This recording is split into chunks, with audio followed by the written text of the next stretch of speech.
வணக்கம் நண்பர்களே. இன்னும் ஒரு இனிய காலை பொழுதில் தீதும் நன்றும் நிகழ்ச்சியில் உங்களை சந்திப்பதில் மிக்க மகிழ்ச்சி அடைகிறேன். தமிழ்நாடு சட்டசபையில் மாண்புமிகு முதலமைச்சர் அவர்கள் ஒரு மகத்தான அறிவிப்பை வெளியிட்டார். அதாவது திருச்சியில் கலைஞர் பெயரில் மாபெரும் நூலகம் அமைக்கும் அறிவிப்பு தான் அது. 290 கோடி ரூபாய் செலவில் ஒரு பிரம்மாண்டமான நூலகம் திருச்சியில் அமையவிருக்கிறது. அதற்கான நிதி ஒதுக்கீடும் செய்யப்பட்டு விட்டது. இதில் 235 கோடி ரூபாய் கட்டுமான பணிகளுக்கும் 50 கோடி ரூபாய் மின்னணு சாதனங்கள் மற்றும் புத்தகங்கள் வாங்குவதற்கும் பிற செலவினங்களுக்கு என மீதி தொகையும் என 290 கோடி ரூபாய் மதிப்பீட்டில் இந்த நூலகம் அமையவிருக்கிறது.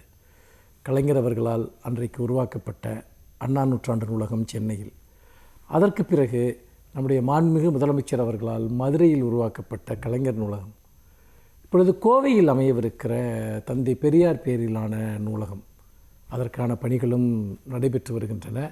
அடுத்ததாக திருச்சியில், இப்படி தமிழ்நாட்டினுடைய மிக முக்கியமான மண்டலங்கள் அனைத்திலும் மிக பிரம்மாண்டமான நூலகங்கள் வந்திருக்கின்றன. ஒரு மாநிலத்தில் இத்தனை பெரிய நூலகங்கள் இந்தியாவில் அமைவது இதுவே முதல் முறை. இன்னொன்று, இந்த நூலகங்கள் என்பது இந்திய தரத்தில் அல்ல, சர்வதேச தரத்தில் அமைக்கப்பட்டிருக்கின்றன. லட்சக்கணக்கான புத்தகங்கள், அதே போல் உலகம் முழுக்க இருக்கக்கூடிய மின் நூலகங்களை அக்சஸ் செய்யக்கூடிய வசதி, குழந்தைகள் படிப்பதற்கான ஒரு செக்ஷன், அதே மாதிரி இன்னும் பார்வையற்றவர்கள் படிக்கக்கூடிய நூலகங்கள் பகுதிகள், அதே போல் பிற மொழியைச் சேர்ந்தவர்கள் படிப்பதற்கான பிறமொழி பிரிவு, ஆங்கில நூல் பிரிவு, அதாவது பழங்கால இலக்கியம் முதல் நவீன இலக்கியம் வரைக்குமான தமிழ் நூல்கள். இது மட்டுமல்ல, இந்த நூலகம் என்பது வெறுமனே ஒரு புத்தகம் படிக்கிற ஒரு இடம் மட்டுமல்ல, அவை மிகப்பெரிய அளவிற்கு அறிவுசார் மையங்களாக செயல்பட்டு வருகின்றன. முக்கியமாக போட்டித் தேர்வுக்கு படிக்கக்கூடிய மாணவர்கள், அவர்கள் இப்பொழுது சென்னையில் இருக்கக்கூடிய அண்ணா நூற்றாண்டு நூலகத்தை பெருமளவு பயன்படுத்துகிறவர்கள் போட்டித் தேர்வு மாணவர்கள் தான். அதே போல் மதுரையில் இருக்கக்கூடிய கலைஞர் நூலகத்தையும் அவர்கள் பயன்படுத்துகிறார்கள். பிற வாசகர்களும் பெருமளவுக்கு வருகை தருகிறார்கள். ஆனால் போட்டித் தேர்வு மாணவர்களுடைய பங்கேற்பு முதன்மையாக இருக்கிறது.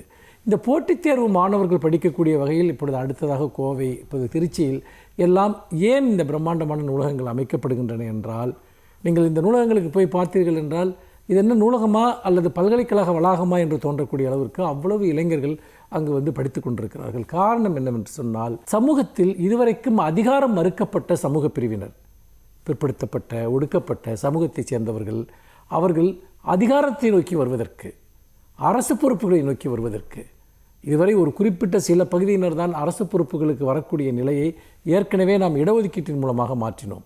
இப்பொழுது அடுத்த கட்டமாக ஒரு குக்கிராமத்தில் இருக்கக்கூடிய ஒருவர் கூட ஒரு ஐஏஎஸ் தேர்வுக்கோ அல்லது ஐபிஎஸ் தேர்வுக்கோ அல்லது வேறு பல அரசு தேர்வுகளுக்கோ பயில முடியும்.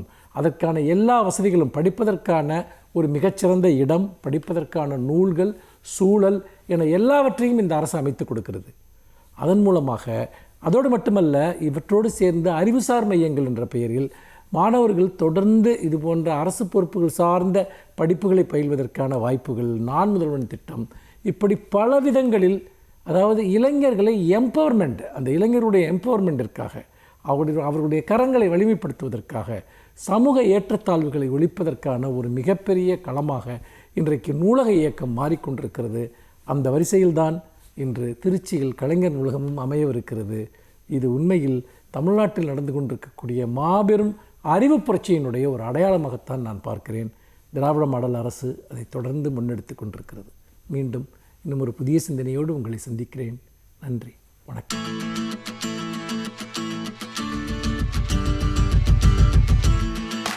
அனைவருக்கும் என் அன்பு வணக்கம்.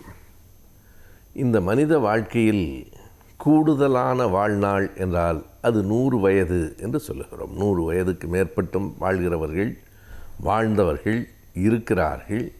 சீனா, ஜப்பான் போன்ற தேசங்களில் 100 வயதை கடந்து வாழ்கிறவர்களின் எண்ணிக்கை கொஞ்சம் கூடுதலாக கூட இருக்கிறது. இருந்தாலும் மிக அதிகமான வாழ்நாள் என்று நாம் 100 வயதைத்தான் கருதுகிறோம். 100 ஆண்டு காலம் வாழ்க என்று வாழ்த்துகிறோம். அப்படி 100 ஆண்டு வாழ்ந்து, அவர்களும் பொது வாழ்வில் வாழ்ந்து, மற்றவர்களின் நன்மைக்காக வாழ்ந்து, சுயநலம் இல்லாமல் வாழ்ந்து நம்மோடு இருக்கிறவர்களாக இருந்தால் அது நமக்கு பெருமை. அப்படி 100 ஆண்டில் கால் வைக்கும் ஒரு பெரியவராக, அரசியல் தலைவராக இன்றைக்கு நம்மோடு இருப்பவர் ஐயா நல்லக்கண்ணு அவர்கள். நல்லக்கண்ணு அவர்கள் 1925 டிசம்பரில் பிறந்தார். அந்த டிசம்பர் இறுதியில் அவர் பிறந்தார். இப்போது அவருடைய நூற்றாண்டு தொடங்குகிறது. 99 வயது முடிந்து நூற்றாண்டில் அவர் அடியெடுத்து வைக்கிறார். அவருடைய வாழ்க்கை என்பது 100 ஆண்டுகளில் முழுக்க முழுக்க பொதுமக்களுக்காக வாழ்ந்த வாழ்வுதான். அந்த வாழ்நாள் தான் கூடுதல். அவர் தனக்காக வாழ்ந்தது என்பது மிக மிக குறைவான நாள்கள் என்று தான் சொல்ல வேண்டும். 18 வயதிலேயே அவர் பொது உடைமை கட்சியிலே சேர்ந்து விட்டார். இந்திய விடுதலைக்காகவும் அவர் போராடி இருக்கிறார். கம்யூனிஸ்ட் கட்சியிலே சேர்ந்தார். கல்லூரி மாணவராக இருக்கிற போதே அவர் அரசியலுக்கு வந்துவிட்டார். தலைமறைவாக இருந்தார். தலைமறைவாக இருந்தபோது கைது செய்யப்பட்டு அவர் சிறையில் அடைக்கப்பட்டார். 7 ஆண்டுகள் 1942 49 வரைக்கும் அவர் சிறையில் இருந்தார். அவர் எழுதுகிறார், 7 ஆண்டுகள் எங்கள் வாழ்வின் இருண்ட காலம். வெளியே வந்து பார்த்தால் இந்தியா விடுதலை பெற்றிருக்கிறது. எனவே இந்தியா விடுதலை பெற்ற போது கூட நல்லக்கண்ணு அவர்கள் சிறையில் தான் இருந்தார். அதற்கு பிறகு முழுக்க முழுக்க பொது உடைமை கட்சியில் ஈடுபாடு கொண்டவராக வளர்ந்தார். அவர் சிறையில் இருந்த காலங்களிலே பல சித்திரவதைகளுக்கு உள்ளானார். சுருக்கமாக சொன்னார், ஐயா நல்லக்கண்ணு அவர்களினுடைய படத்தை நாம் எல்லோரும் பார்த்திருப்போம், நேரிலும் பலர் பார்த்திருக்கலாம். அவர் முகத்தில் எப்போதும் மீசை இருந்து நான் பார்த்ததில்லை. பல முறை அவரோடு கூட்டங்களில் கூட கலந்து கொண்டிருக்கிறேன். ஆனால் அவர் ஒரு பெரிய மீசை வைத்திருந்தவர் என்பதை படிக்கிற நேரத்திலே தான் தெரிந்து கொள்ள முடிகிறது. ஏன் அந்த மீசை இல்லாமல் போயிற்று? அவர் கைது செய்யப்பட்ட போது அந்த சித்திரவதை காலங்களில் அந்த சிகரெட் நெருப்பை வைத்து அவர் மீசையை சுட்டிருக்கிறார்கள். அந்த மீசையை கருக்குகிற அளவுக்கு சூடு வைத்து அப்படித்தான் நடந்திருக்கிறது. அதன் பிறகுதான் அவர் வெளியில் வந்த பிறகும் மீசை வைக்கவில்லை என்று எழுதியிருக்கிறார்கள். வாழ்நாள் முழுவதும் தியாக வாழ்க்கையை வாழ்ந்தவர். அரசியலிலேயே இருந்தார். 13 ஆண்டுகள் தமிழ்நாட்டின் மாநில பொது உடைமை கட்சி தலைவராக இருந்தார். ஆனால் இன்று வரை அவர் மீது எந்த ஒரு லஞ்சம் போன்ற குற்றச்சாட்டுகளையும் எவரும் சொன்னதில்லை. ஒரு தூய்மையான நேர்மையான வாழ்வுக்கு சொந்தக்காரராக அவர் இருக்கிறார்.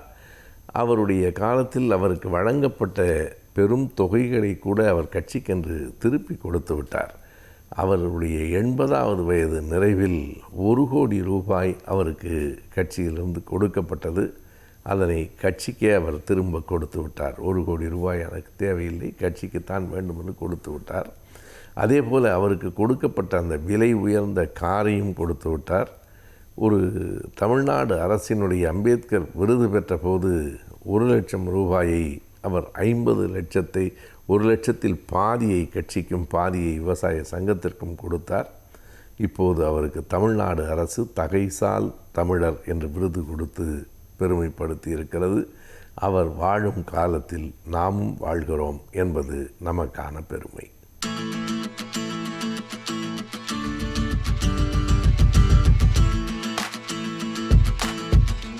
இன்று ஆலோசனை நேரத்தில் ஹைப்பர் டென்ஷன், அதாவது உயர் இரத்த அழுத்தம், அதை பற்றி சில குறிப்புகளை சொல்கிறதுக்காக வந்திருக்கேன். இப்போ ஹைப்பர் டென்ஷன் என்றால் என்ன, இல்லை உயர் இரத்த அழுத்தம் என்றால் என்ன என்று பார்த்தீங்கன்னா, நம்ம உடம்பில் ஹார்ட்டிலிருந்து வெளியேறக்கூடிய ரத்தம் இந்த இரத்த குழாயில் ஒரு பர்டிகுலர் லெவலில் இருக்கணும். அதாவது 120/80, அது 120/80 அப்படின்றது தான் சிஸ்டாலிக்கும் டயஸ்டாலிக்கும் இருக்கணும். இதுதான் நார்மல் பிளட் ப்ரெஷர். இதுக்கு அதிகமாக போனால் அது உயர் இரத்த அழுத்தம் என்று சொல்லப்படுகிறது. இப்போ பொதுவாக 120/80 என்றது நார்மல். 120 140 வரைக்கும் சிஸ்டாலிக்கும், 190 டயஸ்டாலிக் 90 வரை டயஸ்டாலிக்கும் பார்த்திங்கன்னா அதிகமாக இருந்தால் அது ஹை நார்மல் என்று அழைக்கப்படுகிறது. இதே 140க்கு மேலே இருந்தால் அது பேர் பார்த்திங்கன்னா இப்போ ஃப்ராங்க் ஹைப்பர் டென்ஷன் என்று சொல்கிறார்கள். அப்படி இல்லைன்னா கிரேட் 1. 160க்கு மேலே இருந்தால் கிரேட் 2. ஸோ இதைத்தான் பார்த்திங்கன்னா உயர் இரத்த அழுத்தம். இது எதனால் வருகிறது? ஃபஸ்ட்டு டயபெட்டிஸ், அதுதான் முதல் காரணம். சுகர் இருந்தால் அவர்களுக்கு உயர் இரத்த அழுத்தம் வரக்கூடும். ஜெனட்டிக்கலாக உங்கள் வீட்டில் யாருக்காவது பிபி இருந்தால் அதனால் பார்த்திங்கன்னா உங்களுக்கும் வரக்கூடும். ஸ்ட்ரெஸ் இன்றைய காலகட்டத்தில் மிக முக்கியமாக ஒன்று. ஸ்ட்ரெஸ் அதிகமாக இருந்தாலும் அதுக்கான உயர் இரத்த அழுத்தம் அதிகமாக இருக்கிறதுக்கு வாய்ப்பு இருக்கிறது. அது மாத்திரம் இல்லாமல் உடல் எடை ஒரு முக்கியமான காரணம். ஒபிசிட்டி இன்று வந்து அதிகமாக எல்லாரும் வந்து உடற்பயிற்சி செய்வதில்லை, அதிகமாக சாப்பிட்றோம், கண்டதையும் சாப்பிட்றோம், ஃபேட் ஐட்டம்ஸ் அதிகமாக சாப்பிட்றோம், ஃபாஸ்ட் ஃபுட் அதிகமாக சாப்பிட்றோம் இன்று காலகட்டத்தில். இதனால் ஏற்படுகிறது தான் உயர் இரத்த அழுத்தம். அதுவும் ஒரு முக்கியமான காரணம். இது மாத்திரம் இல்லாமல் வேறு சில ரீசன்ஸ்னால் வேறு ஏதாவது உங்களுக்கு வியாதிகள் இருந்தால், ஹார்ட் ரிலேட்டட் வியாதியோ இல்லை லிவர் ரிலேட்டடோ இல்லை கிட்னி ரிலேட்டட் வியாதி இருந்தாலும் இது வரக்கூடும்.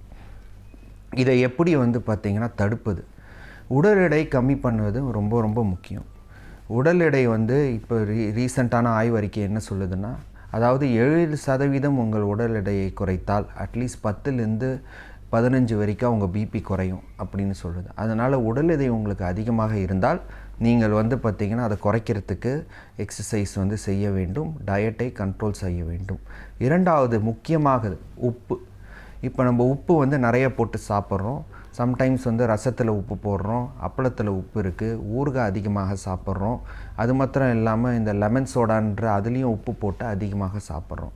ஸோ இதனால் வந்து அதிகமாக உப்பு உடம்பில் சேர்ந்தாலும் ஹைப்பர் டென்ஷன் வர்றதுக்கான வாய்ப்புகள் இருக்குது. இதை நம்ம வந்து நிறைய பேர் என்ன கேட்குறாங்க, ராக் சால்ட் சாப்பிட்லாமா டாக்டர், இல்லாட்டி வந்து மற்றபடி இந்து உப்பு சாப்பிட்லாமா, அதுக்கும் இதுக்கும் சம்மந்தம் இருக்கா, பெனிஃபிட்ஸ் இருக்கா அப்படின்னு கேட்டால், ராக் சால்ட்டில் வந்து அதிகமாக மினரல்ஸ் இருக்குது, ஆனால் அதோட இம்ப்யூரிட்டிஸும் ஜாஸ்தியாக இருக்குது. ஏன்னா நார்மல் சால்ட் மாதிரி அது பியூரிஃபை பண்ணி வர்றதில்லை, அது டைரெக்டாக நார்மல் நேச்சுரலி ஃபார்மிங் சால்ட்லேருந்து வர காரணத்தினால அதில் இம்ப்யூரிட்டிஸ், வைரஸ், பாக்டீரியாஸ்லாம் அதிகமாக இருக்கிறதுக்கு வாய்ப்பு இருக்குது. எந்த உப்பாக இருந்தாலும் அதை வந்து அளவுக்கு அதிகமாக சாப்பிட்டால் அது வந்து நம்மளை பாதிக்கிறதுக்கான வாய்ப்பு இருக்குது. அதனால் ஒரு நாளைக்கு 2 to 3 கிராம்ஸ், அதாவது அரை டீஸ்பூனுக்கு மேலே உப்பு சாப்பிட்டால் நமக்கு ஹைப்பர் டென்ஷன் வர்றதுக்கான வாய்ப்புகள் அதிகமாக இருக்குது. இது மாத்திரம் இல்லாமல் ஸ்மோக்கிங் அண்ட் ட்ரிங்கிங் முக்கியமான ஒரு விஷயம். ஸ்மோக் பண்ணுறதும் ட்ரிங்க் பண்ணுறதையும் அவாய்ட் பண்ணணும். ஸ்மோக் பண்ணுறதுனால நம்ம லங் வந்து பாதிக்கப்படும், அதனால் வந்து பிபி வந்து அதிகமாக இருக்கிறதுக்கு வாய்ப்பு இருக்குது. அதே மாதிரி ட்ரிங்கிங்னால லிவர் பாதிப்பு ஏற்படும். அது மாத்திரம் இல்லாமல் அது ஓவரால் சிஸ்டமையே, மெட்டபாலிக் சிஸ்டமையே மாற்றி அமைக்கிற காரணத்தினால் லிவரும் பாதிப்பு ஏற்படும். ஸோ அதனால் வந்து ஹார்ட்டோ இல்லை பிபியோ அதிகமாக இருக்கிறதுக்கு வாய்ப்பு இருக்குது. இதனால் ஹைப்பர் டென்ஷன் உண்டாகும். ஸோ அதனால் ஸ்மோக்கிங், ட்ரிங்கிங், உப்பு, வெயிட், இதுதான் மெயினும் 4 காரணங்களை நம்ம உடனடியாக அவாய்ட் பண்ணுறதுக்கான வாய்ப்புகள் இருக்குது. இப்போ பிபி அதிகமாக இருக்கிறவங்க என்ன மாதிரியான டயட் எடுத்துக்கலாம் அப்படின்னு பார்த்தீங்கன்னா, நீங்கள் நார்மல் பேலன்ஸ் டயட்டே எடுத்துக்கலாம். புரோட்டீன் அதிகமாக எடுத்துக்கொள்ளுங்கள், கார்போஹைட்ரேட்ஸை கம்மியாக எடுத்துக்கொள்ளுங்கள். அது மாத்திரம் இல்லாமல் உப்பு வந்து 2 கிராம்ஸ், அதாவது அரை டீஸ்பூன் வரைக்கும் எடுத்துக்கொள்ளுமாறு அறிவுறுத்தப்படுகிறது. இது மாத்திரம் இல்லாமல் டயட்டில் வந்து பார்த்திங்கன்னா உப்பு அதிகமாக இருக்கிற காய்கறிகளும் அதே மாதிரி க்ரீன் லீஃபி வெஜிடபிள்ஸ் வந்து அதிகமாக எடுத்துக்கொள்ள வேண்டும். ஸ்டார்ச் ரிலேட்டட் வெஜிடபிள்ஸை கம்மி செய்ய வேண்டும். இது மாத்திரம் இல்லாமல் அப்பளம், ஊறுகாய், இந்த மாதிரி விஷயங்கள் உப்பு அதிகமாக இருக்கிறதை நீங்கள் தவிர்த்திங்கன்னா உங்களுக்கு வந்து பிபி வந்து கட்டுக்குள் வரும். இது வந்து டயட் சம்மந்தப்பட்ட விஷயங்கள். இது மாத்திரம் இல்லாமல் எக்ஸசைஸ், அது வந்து ஒரு முக்கியமான காலகட்டங்கள். பிபி இருக்கவர்கள் 40லேருந்து 45 நிமிடம் மினிமம் கிட்டத்தட்ட வந்து பார்த்திங்கன்னா ஒரு 5 நாளைக்காவது எக்ஸசைஸ் கட்டாயம் பண்ண வேண்டும். இது பண்ணால் உங்கள் உடல் எடையும் குறையும். அது மாத்திரம் இல்லாமல் அதுக்கான வந்து பார்த்திங்கன்னா வந்து பலனும் உங்களுக்கு ஏற்படும். பிபியும் கம்மி ஆகிறதுக்கு வாய்ப்பு இருக்குது. அதனால் minimum 40 minutes to 45 minutes 5 times a day வந்து எக்ஸசைஸ் செய்கிறது நல்லது. இதனால் எக்ஸசைஸ் மற்றும் டயட்டுனாலேயே கண்ட்ரோல் பண்ணலாம். சில பேருங்களுக்கு மருந்துகளும் தேவைப்படும். இந்த ப்ரீ ஹைப்பர் டென்ஷன் இருக்கவங்க இதை ஃபாலோ பண்ணிங்கன்னா கட்டாயம் மருந்து சாப்பிட வேண்டிய நிலைமை உங்களுக்கு ஏற்படாது. ஆல்ரெடி மருந்து சாப்பிட்டுட்டு இருக்கிறவர்கள் தொடர்ந்து மருந்து உட்கொள்ள வேண்டும். உங்கள் பிபி நார்மலாக இருக்குதுன்னு சொல்லி நீங்கள் தயவுசெய்து மருந்தை நிப்பாட்ட வேண்டாம். ஏன்னால் அப்படி நிப்பாட்டினால் உங்களுக்கு திடீர்னு பிபி ஷூட் ஆகி அதுக்கான ஸ்ட்ரோக்கோ இல்லை ஹார்ட் அட்டாக்கோ இல்லை கண்களோ இல்லை கிட்னியோ பாதிக்கிறதுக்கான வாய்ப்புகள் அதிகமாக இருக்கிறது. அப்படி உங்களுக்கு நிப்பாட்டணும் அப்படின்னு என்று தோணினால் உங்கள் மருத்துவரிடம் ஆலோசனை செய்யுங்கள். அவங்க வந்து பார்த்திங்கன்னா உங்களுக்கு கரெக்டான விஷயங்களை வந்து சொல்லி அறிவுறுத்துவார். இன்று இருக்கிற காலகட்டத்தில் பிபிக்கு மருந்து போட்டால் லைஃப் லாங் போடணுமா டாக்டர் அப்படின்னு நிறைய பேர் கேட்குறாங்க. அந்த மாதிரி வந்து ஒரு கருத்து வந்து தவறானது. பிபிக்கு மருந்து போட்டால் உங்களோட கோமார்பிட் கண்டிஷனை பொறுத்து இருக்குது. ஆல்ரெடி எனக்கு ஹார்ட் ப்ராப்ளம் இருக்குது, டயபெட்டிஸ் இருக்குது, ஸ்ட்ரோக் வந்திருக்கு, இந்த மாதிரி பிரச்சனைகள் இருந்தால் நீங்கள் தொடர்ந்து மருந்துகள் வந்து உட்கொள்ள வேண்டும். இதே ப்ரீ ஹைப்பர் டென்ஷனில் இருக்கீங்க, உங்களுக்கு மருந்துகள் கொடுத்துருக்காங்க, நீங்கள் இடைரோடை குறைத்து விட்டீர்கள், உங்களுக்கு வந்து உப்பு கம்மி பண்ணிட்டீங்க, ஒரு பர்டிகுலர் லைஃப் ஸ்டைலை நீங்கள் ஃபாலோ பண்ணுறீங்க, அப்படி என்றால் நீங்கள் வந்து பார்த்திங்கன்னா கட்டாயம் மருந்தை நிப்பாட்டுறதுக்கான வாய்ப்பு இருக்குது. மருத்துவரின் அறிவுரையை கேட்டு நடந்து கொள்ளவும். அதனால் வந்து பார்த்திங்கன்னா இந்த பிபி சம்மந்தப்பட்ட டிப்ஸ் இதனால் நீங்கள் வந்து அதை கரெக்டாக ஃபாலோ பண்ணிங்கன்னா பிபியை தடுக்கவும் பிபியை கட்டுக்குள் வைக்கிறதுக்கும் வாய்ப்பு உள்ளது.